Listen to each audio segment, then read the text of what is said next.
Have you ever wondered why so many of us stay in relationships that hurt, even when we know deep down that something isn't right? It's a question that can haunt us, especially when we see friends or loved ones stuck in painful situations, or even when we find ourselves in the same place. From the outside, it might seem simple. Why not just walk away when things feel toxic or painful? But the truth is, leaving isn't always as easy as it sounds. There are invisible threads that keep us tied to people and situations, even when we know they're not good for us. Trust me, there's so much more going on beneath the surface than most people realize. Our choices are shaped by a mix of emotions, memories, and even our biology. First off, our brains crave connection. We're social creatures, and from the time we're born, we're wired to seek out closeness and attachment with others. As humans, we're literally built to form bonds. These connections give us a sense of safety and belonging, and they're a huge part of what makes life meaningful.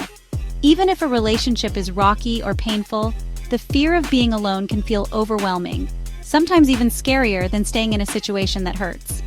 Loneliness can be a powerful force, and it can make us cling to what's familiar, even if it's not healthy. And let's be honest, when things are good, they're often really good. Those moments of happiness, laughter, and connection can feel magical, and our minds hold on to those memories tightly, hoping they'll return. There's also something called intermittent reinforcement, which is a sneaky psychological trick our brains play on us. It's when positive moments or rewards come at random, unpredictable times. Imagine getting a sweet text out of the blue, or a loving gesture just when you're about to give up. Those little bursts of affection or kindness can make us forget the pain, at least for a while. Those moments give our brains a hit of dopamine, the feel-good chemical, and we start chasing that high, ignoring the pain that comes in between. It's a cycle that can be hard to break. It's kind of like playing a slot machine. You never know when you'll win, so you keep trying, hoping for that next payoff. The unpredictability keeps us hooked, always waiting for things to get better. Self-esteem plays a big role too. When we're in toxic relationships, our sense of self-worth can take a hit, making it even harder to imagine leaving. If I start to believe I'm not worthy of better, or that I somehow deserve the way I'm being treated, it gets so much harder to leave. Sometimes, the negative things we hear or experience start to feel like the truth. Hurtful words or actions can chip away at our sense of self, making it tough to imagine starting over or being loved in a healthier way. The idea of change can feel overwhelming, especially when we're already feeling low. And then there's hope, the idea that maybe, just maybe, things will change. We hold on to the belief that if we're patient, or if we try hard enough, things will get better. I tell myself, if I just try harder, if I just wait a little longer, maybe things will get better. That hope can be both comforting and paralyzing at the same time.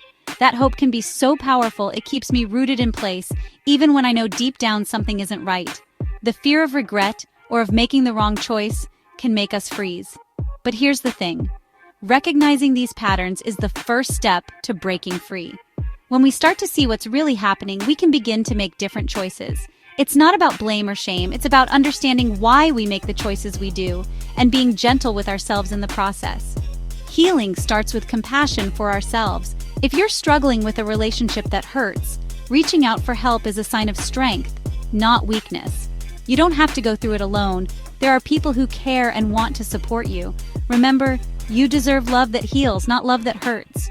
Healthy relationships lift us up and help us grow, and you are worthy of that kind of love. It's okay to put yourself first, to set boundaries, and to choose a path that leads to healing. Taking care of yourself is not selfish, it's necessary. And if you're not ready yet, that's okay too. Just know you're not alone, and there's hope for something better. Healing is a journey, and every step counts, no matter how small. If this resonated with you, consider talking to someone you trust or seeking professional support. You're worth it, and you deserve to feel safe, valued, and loved.